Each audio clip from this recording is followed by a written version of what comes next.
Well, good morning, church. I will not do it tonight, Lauren. You good morning? Good morning. Well, thank you for joining us. We have sent out the lesson notes, so please do share with our friends joining. It just makes it easier to follow along with the scriptures and so on and so forth. Thank you for joining us. As Wayne prayed in his prayer, we are the Melbourne International Christian Church. We are part of a much larger movement. Churches in all these populated continents of the world. Over 130 different churches, over 11,000 different members. And we are from our mother church in Sydney, who moved over to Melbourne on the 27th of December in order to start a church. So thank you for joining us for the wonderful experience. And yes, it is very nice for me to show my face. I do appreciate that. The title of today's lesson is Sarah from Fear to Faith. So, we've been going through a series in the church where, in essence, we're looking at characters in the Bible to pick up and learn what we can from them and to understand what we also need to change in our lives.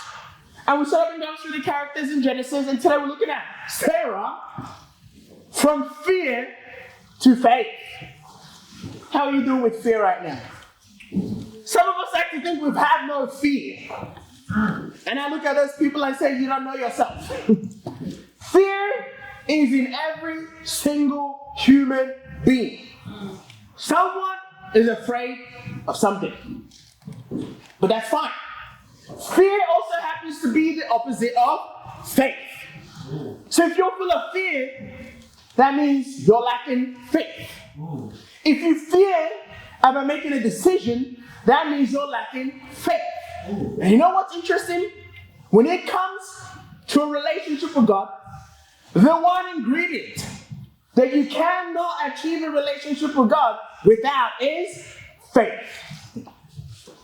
So if your relationship with God is not as tight as you may want it to be, you need more faith. Okay. Genesis chapter 11, 29 to 30 says, Abraham and Noah both married. The name of Abraham's wife was Sarah, and the name of Noah's wife was Milcah. She was the daughter of Haran, the father of both Milcah and Asher. Now Sarai was childless because she was not able to conceive. So the first time we're introduced to Sarai, whose name later got changed to Sarah, we learn two things. She's Abraham's wife, good on you. I'm impressed with wives. Often when a wife is introduced, oh, so you're the wife of this and this person. And their names go missing. So my wife's name is Effie. Must be nice. Hopefully you would know. Oh. And we also learned that she is barren. So not having a baby caused a woman a great grief during this time, as it can now as well. For most women to have a child, to hold a baby within their arms, it's an absolute dream and a joy. Can you imagine going and you're not able to have a baby, and everyone else around you is having a baby? God states that Sarah is Abraham's wife and that she's barren as the first few facts we know about her to set up an opportunity for us to see his glory. So you cannot expect for God to work if there are no problems or issues for him to work in and through. The problems and the issues in your life are perfect ingredients for God to work a miracle with. Having a problem in your life is a good thing. Okay. It is a really, really good thing, depending if you have a godly perspective or not.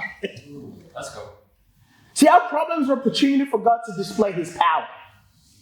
Look through the scriptures. The man that was paralyzed, was not able to walk. God goes, don't worry. Great opportunity for me to do some miracles. Matthew chapter 9, 1 to 5. Says Jesus stepped into a boat, crossed over and came to his own town. Some men brought him a paralyzed man lying on a mat. When Jesus saw their faith, you see what he saw? Their faith. Can Jesus see your faith today? He said to them, take heart. Son, your sins are forgiven. At this, some of the teachers of the law said to themselves, this fellow is blaspheming. Knowing their thoughts, he said, why do you entertain evil thoughts in your heart? Which is easier to say, your sins are forgiven, or to say, get up and walk? Had a problem in his life. God goes, not a problem. You can walk. All the man had was faith. And think about the bleeding woman. Had issues. Her issues was an opportunity for God to work in her life, for her to experience God's work. Matthew 9, 20-22. Just then a woman who had been subject to bleeding for 12 years came up behind him, touched the edge of his cloak.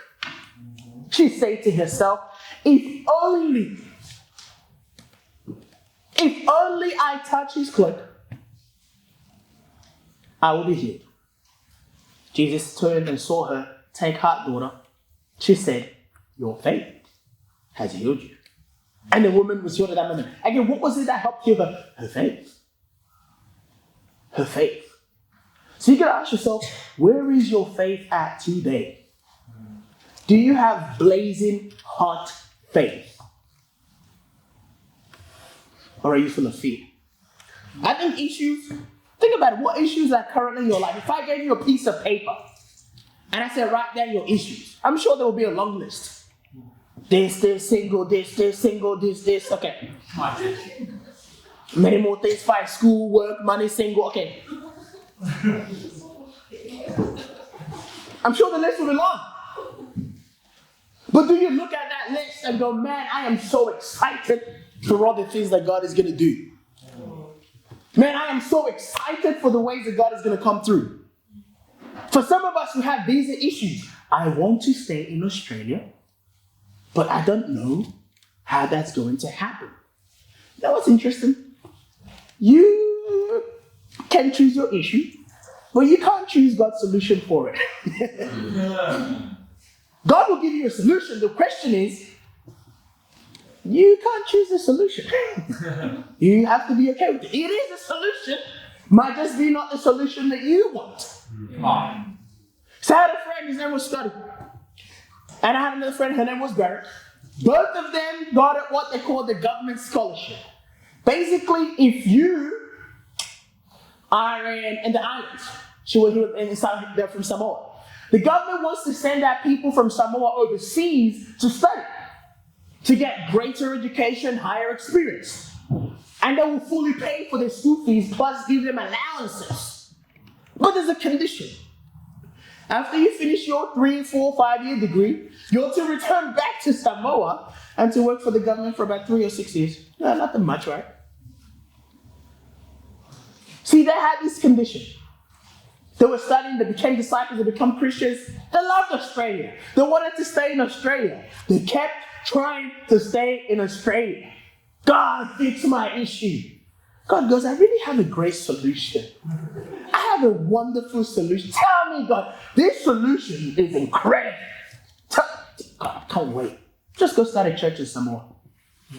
Your solution is to move back to Samoa and to start a church. I told you there's a solution. You might not like it, but there's a solution. So Scotty, with his wife Jenna, Barrett, Eric was single then, so Eric was there too. Along with a couple other people, a handful, was it only 9? 9 of them. In 2019, moved to Samoa because Scotty and Barrett could not stay in Australia, and they started a church. Come on. It will be the same church that Juju will be converted in Samoa. It will be the same church that Juju's parents are getting baptized in today. It will be the same church that by today will be at 40 disciples strong. Come on. I told you there was a solution, but you might not like the solution. But they don't regret the solution. They go, now I will take that solution any day, anytime. See, the issue is you gotta let God be God in your life.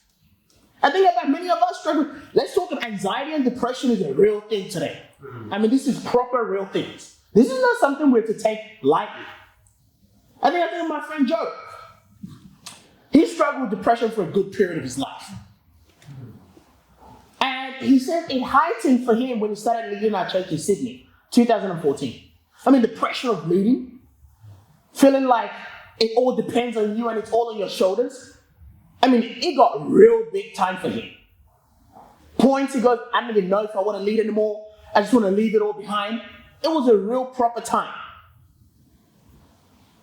But yet it was a time he realized something. He went to see a doctor about his anxiety and depression. Doctor goes, you really have a bad case of this. Let's prescribe you some medications. The doctor wanted to prescribe him medication. There was nothing wrong with the medication. I mean, if you need, you gotta take medications. He goes, no, I really think this is a much deeper spiritual thing, a much simpler answer than a medication. I'm not saying don't take no medication. He goes, I understand that Philippians chapter 4 verse 6 says, do not be anxious about anything, but in every situation, by prayer and petition with thanksgiving, present your request to God. I'm not saying don't take any medication. But he goes, I am anxious, and God says the solution is I've got to have a much deeper prayer life with him that provides me with the peace of God that surpasses all understanding. He then became the man that coined the term, pray more than an hour a day. Because he just went deep into his Bible. From the same man, he wrote a book, a prayer book, because of his own personal experience called The Art of Spiritual Warfare. Come on. He goes, I had to go through the art of spiritual warfare, learning that prayer was what would help me. I'm not saying don't take any medication, don't get me wrong, that's not what I'm saying. But I'm saying he understood that with prayer, he can find a peace of God that surpasses all understanding. I think about pressures from school. I mean, university started, all week was fun. I ate a lot of free food, it was good. But university started. That is a true, proper pressure. You feel like that is the end of your... I remember studying at university and I felt like my whole entire life, my essence, my identity was wrapped around my degree. That's what I felt like. That's why I wanted to do honors. Because I felt like if I did an honor, it would give me a bit more edge above others. Imagine walking up the stage and we present the Bachelor's of Economics and Bachelor of Arts and honors to Mr. Ekwensi. That's all I thought about. My identity was wrapped in that. See, pressure or anxiety, it's like this. It's like carrying a heavy weight or load on your chest. Could you imagine going to the gym and the bar is just resting on your chest? That gets pretty heavy, doesn't it? That's like anxiety. Or, it's also like holding a glass of water. See, the longer you hold it, the heavier it gets until you cannot hold it anymore. At first, it doesn't seem like much. At first, it's not quite heavy. But yet, the longer you hold onto it, the heavier it gets. See, to deal with your anxiety, there are two solutions. If anxiety is like a pressure or a load that you're holding onto your chest. If anxiety is like a glass that you're holding, then there's actually two solutions only that you need. One, you've got to empty your burden and your yoke on your chest, so that heavy burden that you're carrying, you've got to empty it out. Or the glass of water, you've got to empty it out. Throw away the glass. How do you do that? You've got to become a disciple. But Emmanuel, no. Let me read your scripture, Matthew 11, 28 to 30. It says, come to me, all you who are weary and burdened. Doesn't that sound like an anxious person? Yeah, it does. Come to me, all you who are weary and burdened, and I will give you rest. Take my yoke upon you and learn from me, for I am gentle and humble in heart, and you will find rest for your souls. An anxious person does not have rest. And it says you will find rest for your souls. For my yoke is easy and my burden is light. Jesus goes, you're feeling anxious because you just got a lot on your chest. Take mine. Mine is very simple and light to carry. I think about this, and it was so true. I think about becoming a disciple. And I was feeling a lot of anxiousness about university. And it was really interesting what I realized. I realized that my true purpose in life, that is taking on Jesus' singular purpose, was to seek and save the lost.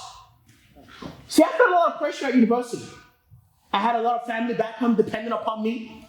And I'm not trying to do the racism, I'm not that, but being a black person, it was like an element of, I've got to prove myself.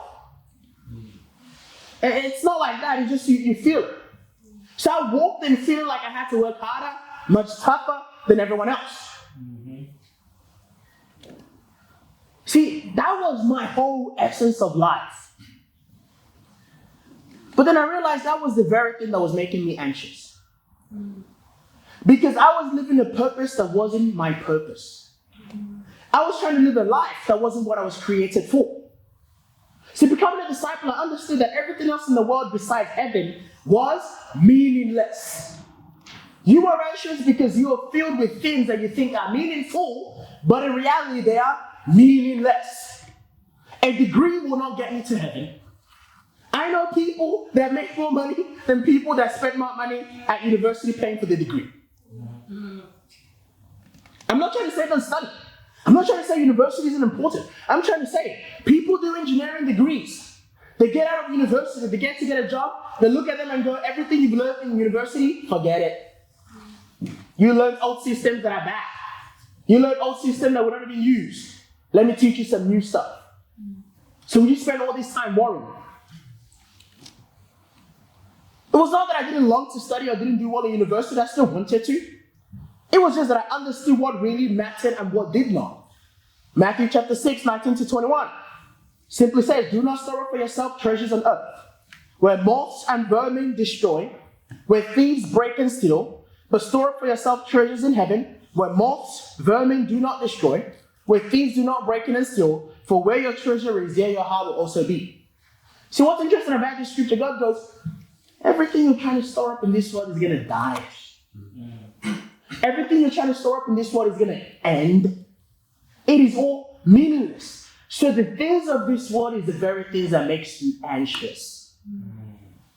See, the second solution is to simply this. Focus on your right purpose in life, and then know what happens? God continuously gives you strength as you fully commit to Him. My arm is really hurting now. I've been trying to hold this up to test it. My arm is like, I feel like I'm carrying 20 kg dumbbells. This is not even 1 kg. See, I have no strength to hold onto this glass of water. My strength is weak. So I need God to strengthen me. 2 Chronicles chapter 16 verse 9. For the eyes of the Lord range throughout the earth to strengthen those whose hearts are fully committed to Him. You have done a foolish thing, and from now on, you'll be at war. God strengthens those whose hearts are fully committed to Him. What does it mean to be strengthened? It means you go from having minimal strength to great strength. You can hold a glass of water like this. You can look at the burdens in your life. He goes, not a problem at all. See, Christianity is not... Okay, I'm going to put this down now. More strength. I need more strength. See, Christianity is not about God helping you avoid the problems in your life. You've missed about Christianity. Yeah. Christianity is God helping you to deal with the problems in your life. Why you smile like you're a millionaire, but you're not a millionaire though. See, there's so much we can learn from Sarah. Her perseverance, her faithfulness to her husband, despite some of the things he asked her to do. But today we're going to focus on a decision she made that had a great impact on her life. There is a lot we can learn from this decision. See, that decision was asking her husband to start a family for her through Hagar, who was her maidservant.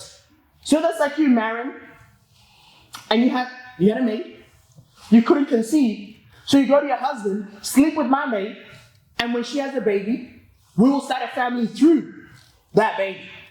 Sounds good, doesn't it? That is a horrible idea. Genesis chapter 16, verse 1 to 2. Now Sarai's Abraham's wife had borne him no children, but she had an Egyptian slave named Hagar. So she said to Abraham, the Lord has kept me from having children. So if He kept you, so who should you go back to? The Lord. Go sleep with my slave. Perhaps I can build a family through her. Abraham agreed to what Sarai said. See, Sarah was about 65 years old when she married Abraham. In Genesis 16 that we just read, she's about 77 years old. So about 12 years had passed without her having a child. By Genesis 16, Sarah had become impatient. 12 years of hope deferred can drive a spiritual and unspiritual person to drastic measures and immoral decisions. Point 1, hope deferred makes the heart sick. Proverbs 13:12 says, hope deferred makes the heart sick, but a longing fulfilled is the tree of life. Defining hope, deferred, and heart and sick. What is hope? Hope is a feeling that what is wanted can be held, or that events will turn out for the best. That's hope. What is deferred? Drawn out, prolonged, postponed. This was Sarah after 12 years of being barren. What is heart? The seat of emotions, courage, mind, thinking, memory, conscience, understanding. Sick. To be sick means to become weak, diseased, grieved, tired, sore, wounded, deep, sorrow. Some people are like, stop right now, Emmanuel, that's too much, you're really too deep. Mentally, immorally, or emotionally deranged, not of sound mind, dwelling or obsessed with that which is gruesome, full or causing problems, causing great horror, mental suffering, sadistic, getting pleasure from extreme cruelty. I mean, have you ever experienced hope deferred? I think many of us have. Yeah. Maybe that first person you liked in high school that never liked you back. Oh, jeez. That one really hurts, man. I know that feeling, man. You really believe she was the one. Everybody knows that. Yeah, everybody. And if you have, it is a fact that your thinking, emotions, mind, and how you remember and understand may be weak, diseased, or wounded. And you may be unwholesomely sensitive. If you're struggling with sensitivity, what does that mean? To be sensitive is like, soon as someone just touches you, you're like, get away from me. Soon as someone pokes you, just things spill out. It's like a piñata. Someone hits you, and see, if you're struggling with sensitivity, is because at some point in your life, hope was deferred, and you have held on to being sensitive. Something has happened in your life, and ever since that thing happened, you've never been the same again. Sarah's hope deferred her to lead her to asking her husband to build a family for her through Hagar. So what has your hope deferred caused you to do? Has it caused your heart and mind to become sick? Has it caused you to lose hope that those around you, close to you, can change? Has it caused you to become half-hearted rather than wholehearted so you do not get hurt? Has it caused you to doubt, question, lose faith in others because you do not wish to be hurt? Has the world deferred your hope in a purpose for your life? The meaningless of selfish ambition, climbing the corporate ladder, trying to be better than the next person. Has it made you empty, not sure of what you ought to do with your life? See, if all of these things have happened to you, you got to understand something simple. The solution is very simple. You need to discover your true purpose in life. No one ever gets hope deferred if they are walking in a path to their true purpose. You don't, because your eyes are set on what you should be doing anyway.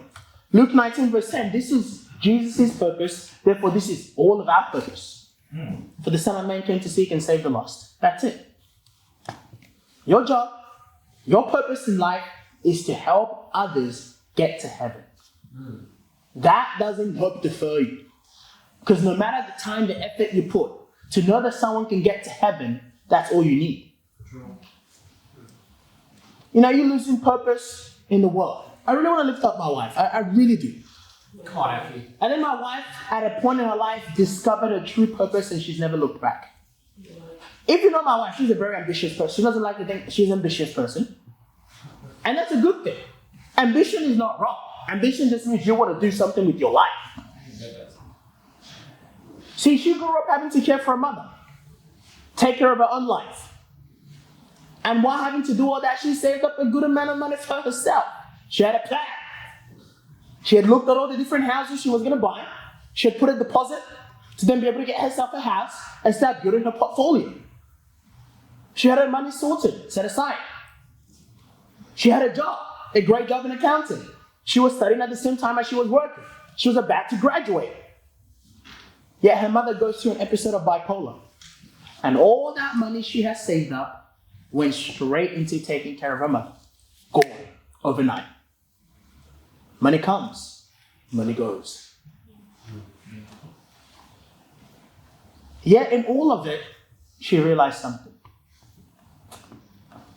The world seems all beautiful. The desires and the things the world calls you to change seems all good. But it's really not. People who are millionaires can become broke overnight. People who are rich, there can be a financial crisis and they'll lose it overnight. People get fired all the time or made redundant all the time and put on performance development plans. Come on.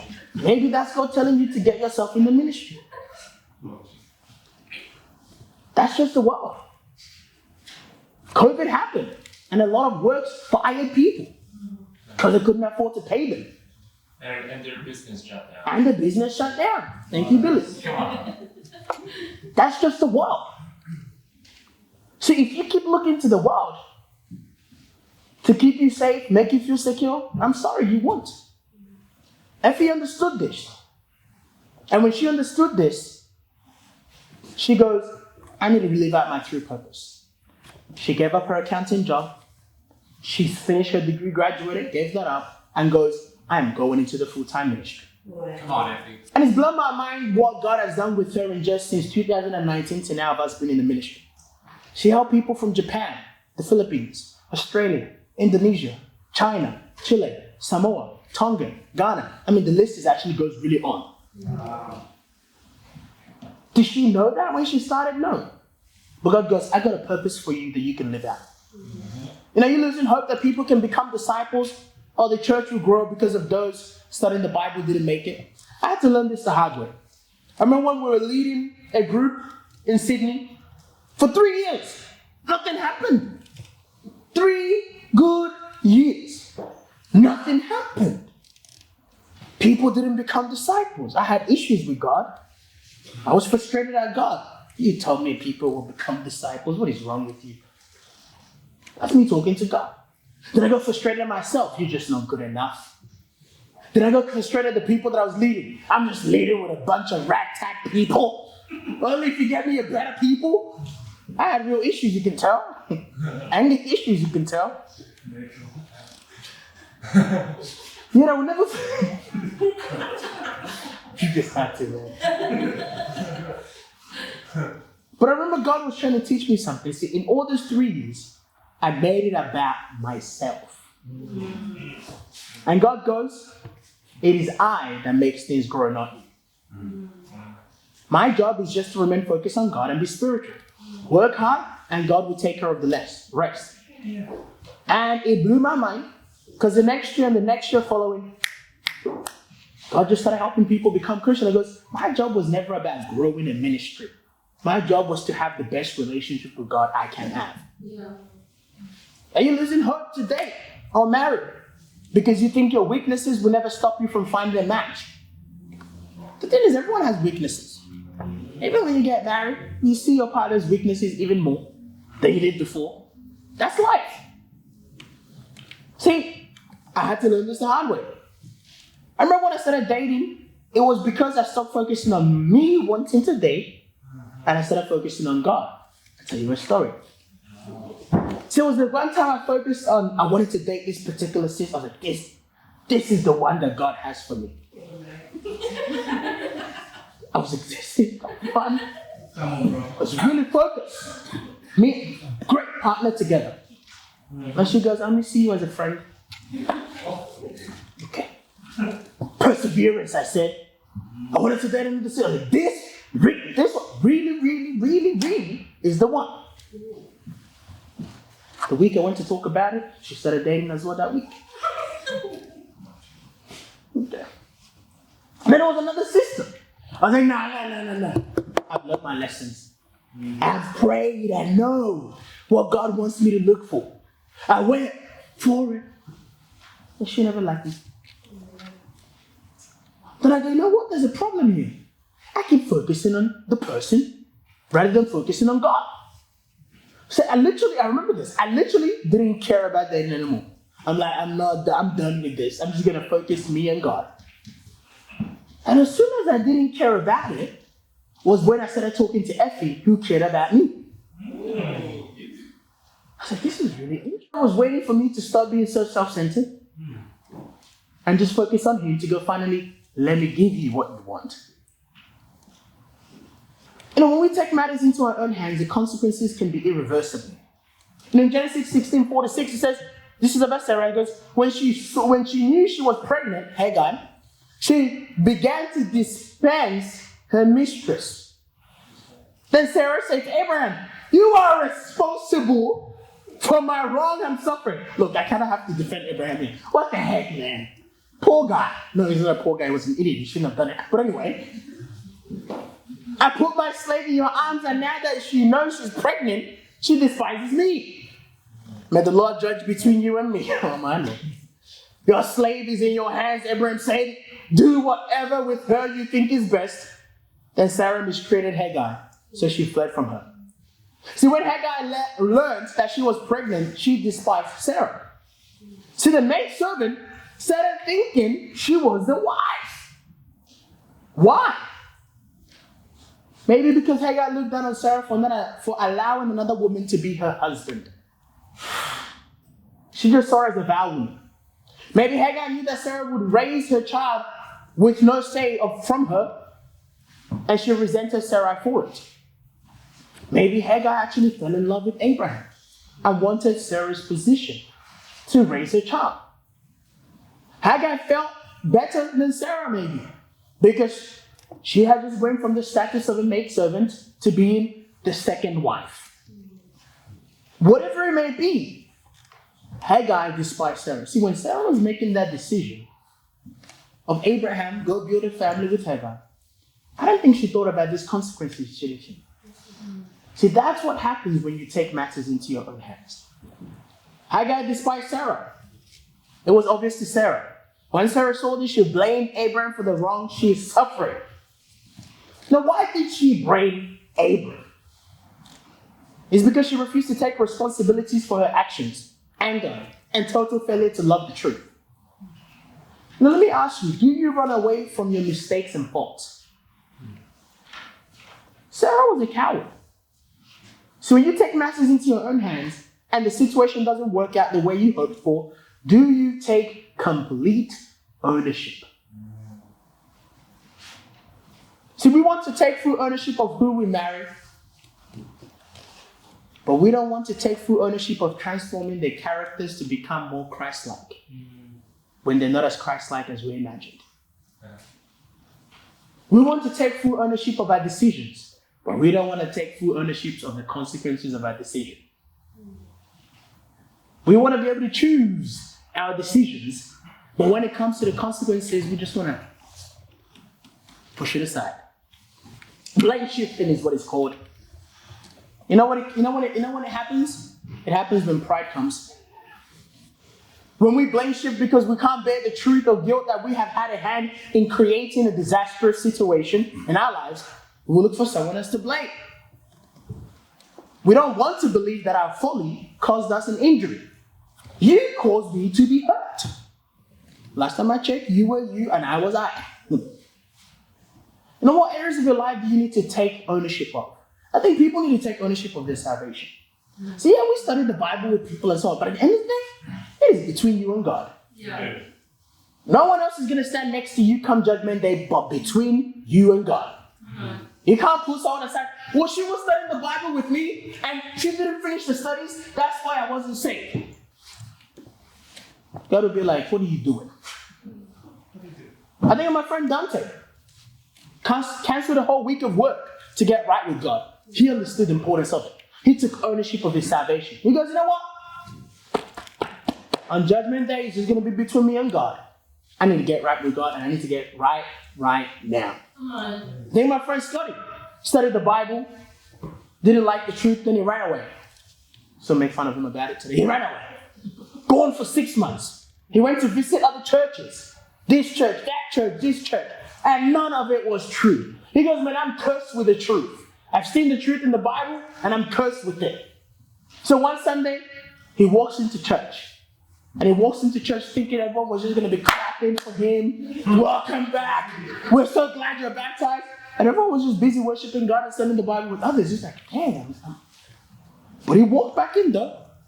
He goes, I need to study the Bible and get right with God. Think of my friend Pete. He studied the Bible and ran away. He goes, no, not right now in my life. He runs away. He's on his bike, push bike. He totally gets smashed by a bus. His bike is crushed. He walks without a damage. Huh? I know. It's called God was trying to warn him. He goes, that was a warning from God. I need to go study the Bible. He finished studying his Bible and got baptized. Guys, forget about what I say. Forget about what people. This is your salvation. You do with it what you want. Because the only person you're going to have to answer to is between you and God. I think we've got to take ownership of our spirituality. Be urgent to leave the world behind. It has nothing to you. Some of us still think the world has something to offer you. Smoking will still do something for me. Getting high on weed will still do something for me. Just drinking. Boys, I need the boys in my life. I need to date as many boys as I can date.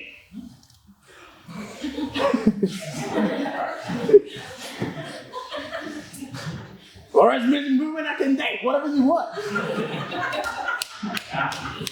But I got a story for you. You know what? There was a guy studying the Bible. This wasn't a Christian man. He was studying the Bible. He was a drug addict.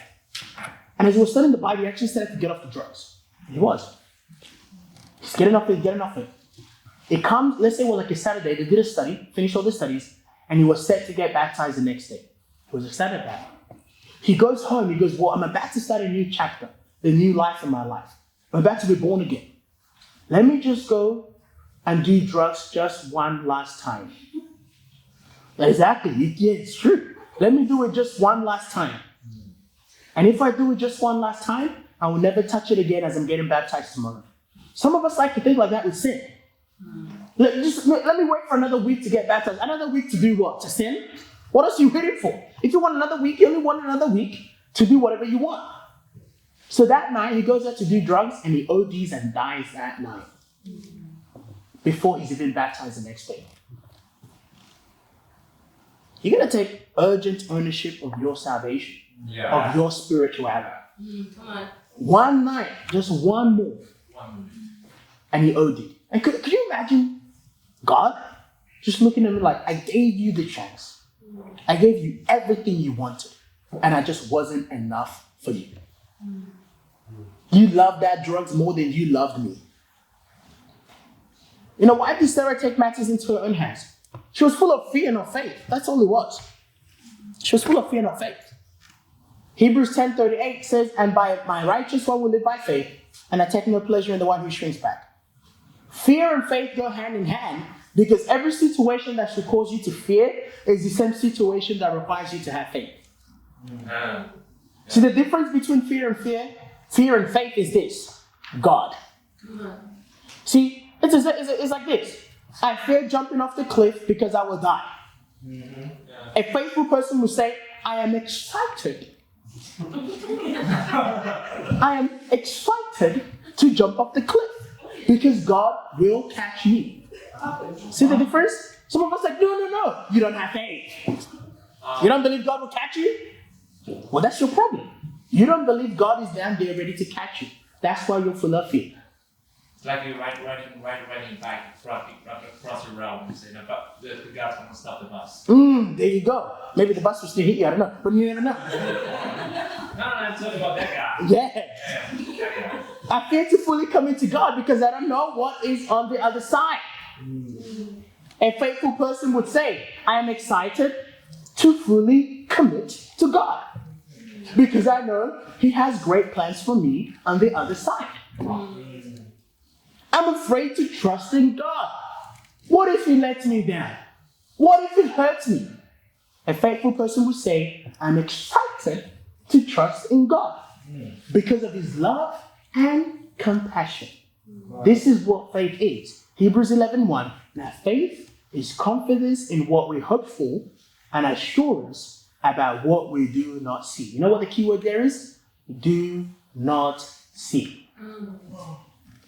If you saw it, it wouldn't be faith. You see that? If you saw it, it wouldn't be faith. Come on. Last point, coming to a closing. Run to God, not away from Him. Run to God, not away from Him. Some of us were running strong to God, and now we're running away from Him. You were running faster than a car could run. See, Hagar's response to Sarah's harsh treatment was to run away. Now, what do you do when life isn't fair or things don't go your way? Do you run? Do you confront the issues with an attitude and try to look like you're being faithful, but you're not? Do you gossip or slander? Pull your heart back? Turn on people? I think there's many examples. I just had friends. God has blessed me with friends that have had difficult life that I can learn from. That just turn to God when things got bad. Think of my friend Joe. He bought an apartment with his wife to retire in. It wasn't even their own money, it was inheritance money that was given to them. The whole apartment just crashed. And it's been, 3-4 years? There's no money back. In fact, they're told they need to pay more money. And all of that, he's just going, God loves me. See, I had a friend that had a woman that was like a grandmother in his life. He was studying the Bible. On the week he was supposed to get baptized, the woman dies. Shook him. It's like your grandmother dying. Shook him. Yeah, all he did was draw him closer to God. He goes, I need to get baptized. My friend Solomon, who's in our church in Brisbane. I remember he was dating his girlfriend Megan. Poor guy, man. That one hurt him bad. I was there. Megan finished with him, broke up with him. Guy was devastated. I mean, this was his American dream girlfriend and wife to be. Broke up with him. I remember talking to him that day, man. Whee! It was painful. Chris remembers too. But I remember Solomon being the closest to God that I've ever seen through that period. He goes, this is intended for me to get closer to God. Funny enough, as he got closer to God, Megan comes back, goes, do you want to make it work again? He started dating her, and they're married now, meeting a church in Brisbane. I think about King, my friend King. He's an international student. At that time, you only could work 20 hours a week. I think the government giving 24, 20 hours. You lucky guys, man. It used to be only 20 hours a week of work for international students. I remember it was a struggle, committing fully to God, completely to all the meetings of the body. Being an international student, getting paid little, it was always tempting for him to go, I just need to leave God and fully commit to work. He had an international school, he had school fees he had to pay about a few thousands a month. Not every month, a few thousands for his school fees. It was a struggle. Yet I will never forget when tax return happened, God gave him $6,000 back in tax return. Like that. I've never touched a money like that in my life. God's answer to Hagar, verse 9, go back to your mistress and submit to her. I will so increase your descendants that they will be numerous to count. That's what God said to her. Go back. And if you were Hagar and God said this, how would you respond? Would you argue with God? Would you say, God, are you serious? Maybe not even a full sentence. You serious? You cannot experience God's blessing unless you face the pain. The challenge with faith. There is something on the other side of your suffering that will change your life.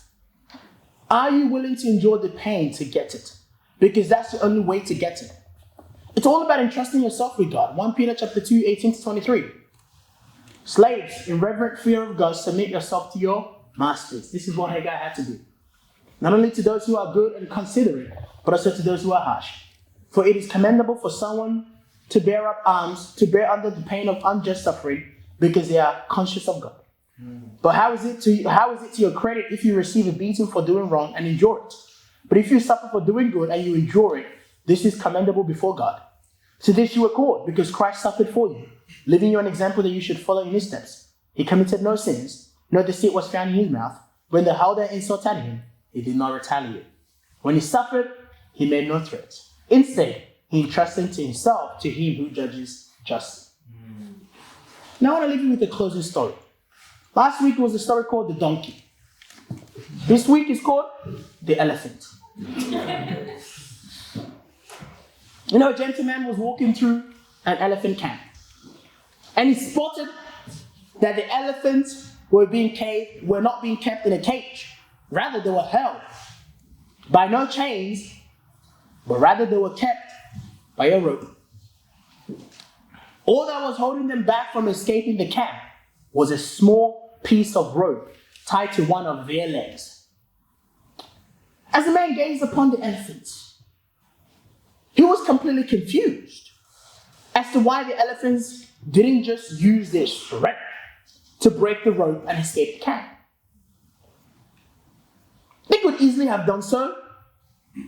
They were powerful creatures, could bring down an entire house down. But instead, they didn't try to at all. Curious and wanting to know the answer, he asked the trainer nearby why the elephants were just standing there and never tried to escape.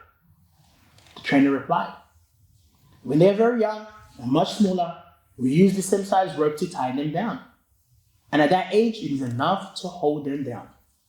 As they grow up, they're conditioned to believe they cannot break away. They believe the rope can still hold them, so never try to break free. The only reason that the elephants weren't breaking free and escaping from the camp was that over time, they adopted the belief that it wasn't possible. Wow. You gotta ask yourself, are you like this elephant? See, God looks at you as a spiritual giant who can accomplish anything through faith in Him. Yet you failed to take hold of all that great, amazing thing you could through God. Why? Because you're held, bound, and back by your fears. And what are your fears? A tiny little rope that you can easily break through with God. But have you come to believe that that rope is a massive chain? Have you come to believe that it's impossible for you to break through that rope? Now, in conclusion, title is Sarah, from fear to faith. Point 1, hope to faith makes a heart sick. 2, run to God, not from Him. And I leave with the challenge. Break through your fears today by taking hold of God in faith. You know the thing you need to do, right? Everyone